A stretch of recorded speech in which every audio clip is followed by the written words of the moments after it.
Diversion politics లో భాగంగా కేటీఆర్ గారి పైన ఈ అక్రమ కేసు నమోదు చేయడం జరిగింది. ముఖ్యంగా రైతు బంధు విషయంలో వానకాలం రైతు బంధు ఎగ్గొట్టి యాసంగి పంటకు కూడా చెప్పిన 15,000 కాకుండా కేవలం 6,000 రూపాయలు ఇస్తామని చెప్పి ప్రజల్లో తీవ్రమైన వ్యతిరేకతను ప్రభుత్వం ఎదుర్కొంటా ఉంది. ఏడాది పాలన తర్వాత అన్ని సర్వే రిపోర్టులలో కూడా ఈ ముఖ్యమంత్రి ఫెయిల్యూర్ సీఎం అని, ఈ ప్రభుత్వం ఫెయిల్ అయిందని చెప్పి ఈ రాష్ట్రంలో వచ్చిన అన్ని సర్వే రిపోర్టులు కూడా తెలియజేస్తా ఉన్నాయి. అక్రమ కేసు పెట్టి ప్రజల యొక్క దృష్టిని మరల్చాలని ఒక డైవర్షన్ పాలిటిక్స్ కు రేవంత్ రెడ్డి గారు పాల్పడతా ఉన్నారు.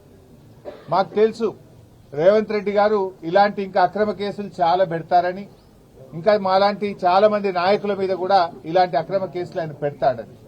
వీటన్నిటినీ ఎదుర్కోవడానికి మేము సిద్దంగా ఉన్నాం. మాకు తెలంగాణ ప్రజలు ముఖ్యం, ఈ రాష్ట్రం ముఖ్యం. ఎన్నో పోరాటాలతోని త్యాగాలతోని తెలంగాణ తెచ్చుకున్నాం. తెలంగాణ బాగుండడం, తెలంగాణ అభివృద్ది చెందడం, తెలంగాణ ప్రజల సంక్షేమం బీఆర్ఎస్ పార్టీకి అత్యంత ముఖ్యమైనది. మీరు ఎన్ని కేసులు పెట్టినా, మా మీద ఇంకా ఎన్ని రకాలుగా ఒత్తిళ్లు పెట్టినా, నువ్వు ప్రజలకిచ్చిన 6 గ్యారెంటీలు అమలు చేసేదాకా నీ ప్రభుత్వాన్ని నిన్ను ఎట్టి పరిస్థితుల్లో వదిలిపెట్టం. రేవంత్ రెడ్డి అనుకుంటున్నాడు బ్లాక్ మెయిల్ రాజకీయాలతోనో, అక్రమ కేసులతోనో, అరెస్టులతోనో తన ప్రభుత్వం యొక్క తప్పిదాలను కప్పిపుచ్చుకుంటానో, మమ్మల్ని మానసికంగా బలహీనపరుస్తానని అనుకుంటా ఉన్నాడు. కానీ మేము మరింత బలంగా పోరాటం తప్ప ఎట్టి పరిస్థితుల్లో నీ అక్రమాలను గాని, నీ 6 గ్యారెంటీల అమలుపై నిన్ను ప్రశ్నించడాన్ని వదిలిపెట్టే ప్రశ్నే ఉత్పన్నం కాదు. ఈరోజు కేటీఆర్ గారి మీద హైకోర్టులో కూడా వచ్చిన తీర్పు కేవలం విచారణ కొనసాగించడానికే చెప్పింది హైకోర్టు. ఇది అక్రమ కేసు, దీని విచారణ నిలుపుదల చేయాలని చెప్పి బీఆర్ఎస్ పార్టీ తరఫున మేము కోర్టుకు వెళ్లాం. కోర్టేమి కేసును నిర్ధారించలేదు, ఇది తప్పు జరిగిందని చెప్పింది గాని శిక్ష వేసింది కాదు. కేవలం విచారణ కొనసాగించడానికి మాత్రమే ఈరోజు కోర్టు అనుమతి ఇచ్చింది. విచారణకు సహకరిస్తాం. ఈ ముందు నుంచి కూడా కేటీఆర్ గారు 100% విచారణకు సహకరిస్తామని చెప్పాం. ఎందుకంటే మేము తప్పు చేయలేదు, అసలు అవినీతే జరగలేదు.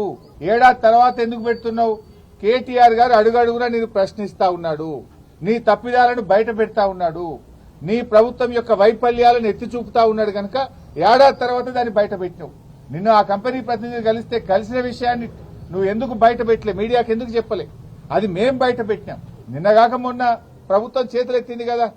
ఇవాళ రైతుల విషయంలో మేము రైతు భరోసా సాగు భూములకే ఇస్తాం, 6,000 ఇస్తాం అని ప్రజలను మోసం చేసింది. మీరు ఆ ప్రజల్లో ఆ చర్చ జరిగి ప్రభుత్వం మీద వ్యతిరేకత రాకుండా ఉండడానికి ఇలాంటి డైవర్షన్ పాలిటిక్స్. బట్ అయినా కూడా మాకు న్యాయస్థానాల మీద గౌరవం ఉంది, చట్టం మీద గౌరవం ఉంది. తప్పకుండా మేము అన్ని రకాలుగా దీనికి సహకరిస్తాం.